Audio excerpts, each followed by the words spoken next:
বেশি দিন স্থায়ী হয় না। এক পর্যায়ে মুসা আলাইহিস সালাম জানতে পারেন তিনি রাজপুত্র নন, বরং এক ঘটনায় এটা প্রকাশ পেয়ে যায় যে তার জন্ম এক বনি ইসরায়েলি পরিবারে। শুধু তিনি একা নন, বিষয়টি চারদিকে জানাজানি হয়ে যায়। আর এটা জানার পর ফেরাউন অত্যন্ত ক্ষিপ্ত হয়ে পড়ে। তথাপি সে নিজেকে নিয়ন্ত্রণ করে। ইহুদি ঘরে জন্ম নিলেও মুসা আলাইহিস সালামকে সে ছোট থেকে নিজের সন্তানের মতো বড় করে তুলেছে। সে মুসা আলাইহিস সালামকে হত্যা না করে বরং তাকে মিশর থেকে দূরে কোথাও চলে যাওয়ার নির্দেশ দেয়। অগত্যা মুসা আলাইহিস সালাম মিশর ছেড়ে বের হয়ে পড়েন। তিনি জানতেন না তার সামনে কি রয়েছে, তার কি কাজ আর কি তার জন্ম রহস্য। এভাবে তিনি 10 বছর মিশরের বাইরে অবস্থান করেন। এই সময়ে তিনি একটি বিয়ে করেন এবং তার এক পুত্র সন্তানের জন্ম হয়। মিশর ত্যাগ করার প্রায় 10 বছর পর কোনো এক রজনীতে সিনাই পর্বতে অবস্থানকালে হযরত মুসা আলাইহিস সালাম নবুয়ত লাভ করেন। পর্বতটি বর্তমান মিশরের সেন্ট ক্যাথরিন শহরে অবস্থিত এবং জাবালে মুসা বা মুসা পর্বত নামে পরিচিত।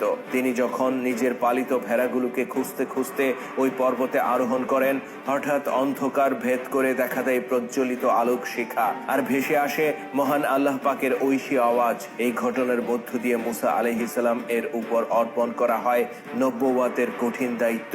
একই সাথে তিনি জানতে পারেন তার এই পৃথিবীতে আগমনের উদ্দেশ্য। মহান আল্লাহ তাআলা নির্দেশ দেন, হে মুসা, মিশরে ফিরে যাও আর ফেরাউনকে আমার প্রতি ঈমান আনতে বলো। আল্লাহর আদেশ পেয়ে মুসা আলাইহিস সালাম মিশরে ফিরে যান। তিনি ফেরাউনের রাজ দরবারে যান এবং তাকে আল্লাহর প্রতি ঈমান আনতে বলেন। মুসা আলাইহিস সালামের কথা শুনে ফেরাউন হেসে দেয়।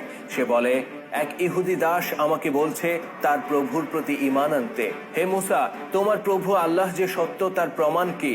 মুসা আলাইহিস সালাম আল্লাহর নির্দেশে তার হাতে থাকা লাঠিটি নিক্ষেপ করলে তা মুহূর্তের মধ্যে সাপে পরিণত হয়। অন্যদিকে ফেরাউনের নির্দেশে তার রাজদরবারে উপস্থিত জাদুকররাও নিজেদের হাতের লাঠি নিক্ষেপ করে আর সেগুলো সাপে পরিণত হয়।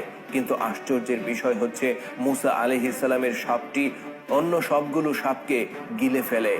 এই ঘটনায় জাদুকররা বুঝতে পারে মুসা আলাইহিস সালাম কোনো সাধারণ ব্যক্তি নন। তারা সাথে সাথে আল্লাহর একত্ববাদের প্রতি ঈমান আনে। এতে ফেরাউন অত্যন্ত রেগে যায় এবং জাদুকরদেরকে কারাগারে পাঠানোর নির্দেশ দেয়। অন্যদিকে সে মুসা আলাইহিস সালামকে বলে, তুমি সামান্য এক জাদুকর মাত্র, আমি তোমার প্রভু আল্লাহকে বিশ্বাস করি না। মুসা আলাইহিস সালাম বলেন, তাহলে তুমি আমার কওমের লোকদেরকে মুক্ত করে দাও। তুমি যুগ যুগ ধরে তাদেরকে অন্যায়ভাবে দাস বানিয়ে রেখেছো আর তাদের উপর নির্যাতন করে এসেছো। তাদেরকে ছেড়ে দাও, আমি তাদেরকে নিয়ে মিশর ছেড়ে চলে যাব। ফেরাউন বলল, এই হিব্রু দাস দাসীদের রব আমি নিজে। তাদেরকে ছেড়ে দেয়া না দেয়া আমার সিদ্ধান্ত। তোমার কথায় আমি